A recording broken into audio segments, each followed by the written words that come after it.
1750 का साल। संथाल परगना का भोगना डीह गांव। जंगलों के बीच बसा ये गांव साधारण था, लेकिन लोगों का जीवन खुशहाल और स्वतंत्र था। गांव के लोग सादा जीवन जीते। पुरुष खेती और शिकार करते, महिलाएं घर संभालते और जंगल से फल लकड़ी लाते। बच्चे खुले आकाश तले खेलते, नदियों में तैरते और पहाड़ियों पर दौड़ते।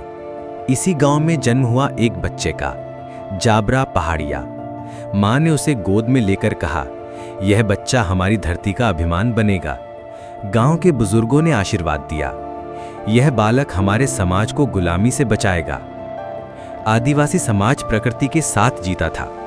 वे पेड़ों को काटने से पहले प्रार्थना करते, शिकार करने से पहले जंगल की देवी से अनुमति लेते, त्योहारों में नाच गाना, ढोल मांदर और पारंपरिक गीत गाते। हर किसी के लिए जंगल सिर्फ संसाधन नहीं बल्कि परिवार था। तभी तो वे कहते, जंगल बिना हम अधूरे हैं। जाबरा यानी तिलिका मांझी भी इसी संस्कृति में पला बढ़ा।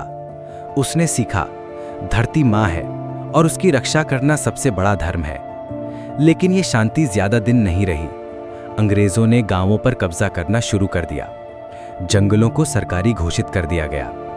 किसानों से कर वसूला जाने लगा। जो लगान नहीं दे सका उसकी जमीन छीन ली गई। एक बार गांव का बूढ़ा किसान कर न चुका पाने पर अंग्रेजों द्वारा पीटा गया। उसकी बेटी रोती हुई बोली, बाबा हमने क्या गुनाह किया? बूढ़े किसान ने खून से लथपथ होकर कहा, गुनाह सिर्फ इतना है कि हम इस मिट्टी के बेटे हैं। यह दृश्य जाबरा के दिल में आग की तरह बस गया। एक रात गांव के चौपाल पर आग जलाई गई। गांव वाले इकट्ठे हुए। जाबरा यानी तिलिका मांझी उठ खड़े हुए और कहा, भाइयों और बहनों, अंग्रेज हमारी जमीन लूट रहे हैं, हमें गुलाम बना रहे हैं। अगर हमने आज आवाज ना उठाई तो आने वाली पीढ़ियां हमें कायर कहेंगी। आज से हम शपथ लेते हैं कि इस धरती की रक्षा करेंगे, चाहे जान भी चली जाए। लोगों ने एक स्वर में उत्तर दिया, धरती आबा जिंदाबाद। उस दिन से जाबरा तिलिका मांझी कहलाने लगा। तिलिका मांझी ने गांव-गांव घूमकर युवाओं को संगठित किया। उन्होंने कहा, हमारे पास अंग्रेजों जैसी बंदूकें नहीं, लेकिन हमारे पास धनुष बाण हैं। हमारे पास तोपें नहीं, लेकिन जंगल हमारा साथी है। हम सीधी लड़ाई नहीं लड़ेंगे, हम छिपकर वार करेंगे। उनकी रणनीतियां थीं, अंग्रेजी चौकियों पर अचानक हमला, गोदामों से अनाज छीनकर गरीबों में बांटना, जंगल में गायब हो जाना। यह गुरिल्ला युद्ध था जिसने अंग्रेजों को परेशान कर दिया। अब तिलिका मांझी सिर्फ अपने गांव के नहीं बल्कि पूरे संथाल परगना के नायक बन गए। महिलाएं उनके लिए खाना बनाती, बच्चे अंग्रेजी सैनिकों की गतिविधियों की खबर पहुंचाते, पुरुष युद्ध में शामिल होते। गांव-गांव में गीत गाए जाने लगे, धरती आबा तिलिका मांझी, जंगल का शेर, अत्याचार मिटाने वाला। 1784 का साल। भागलपुर का अंग्रेज अफसर कैप्टन क्लेविल निर्दयी था। वह किसानों को नग्न कर पेड़ से बांधकर पीटता। तिलिका मांझी ने कहा, अब इस राक्षस को धरती से मिटाना होगा। एक दिन क्लेविल घोड़े पर बैठा गुजर रहा था। तिलिका मांझी पेड़ पर छिपे बैठे थे। उन्होंने धनुष पर बाण चढ़ाया और कहा, यह वार सिर्फ एक आदमी पर नहीं बल्कि पूरी गुलामी पर है।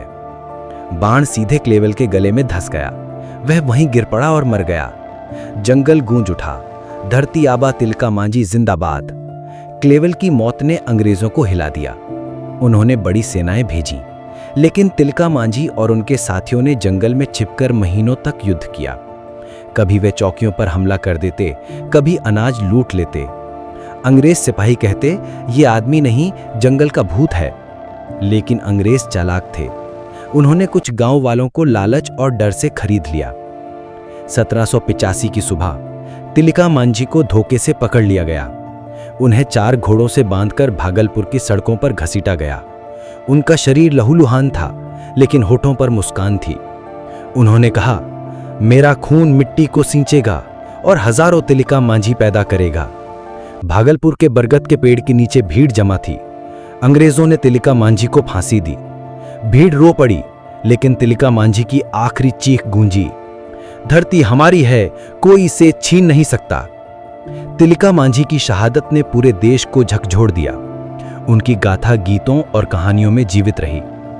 भागलपुर विश्वविद्यालय का नाम उनके सम्मान में रखा गया। आदिवासी समाज उन्हें धरती आबा कहकर पुकारता है। उन्हें भारत का पहला आदिवासी स्वतंत्रता सेनानी माना जाता है।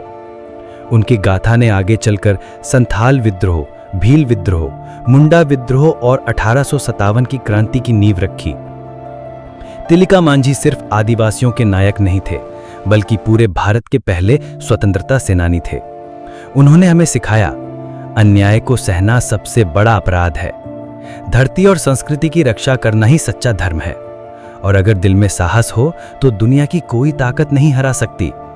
आज भी जब उनका नाम लिया जाता है तो दिल गर्व से भर उठता है और आंखों में चमक आ जाती है।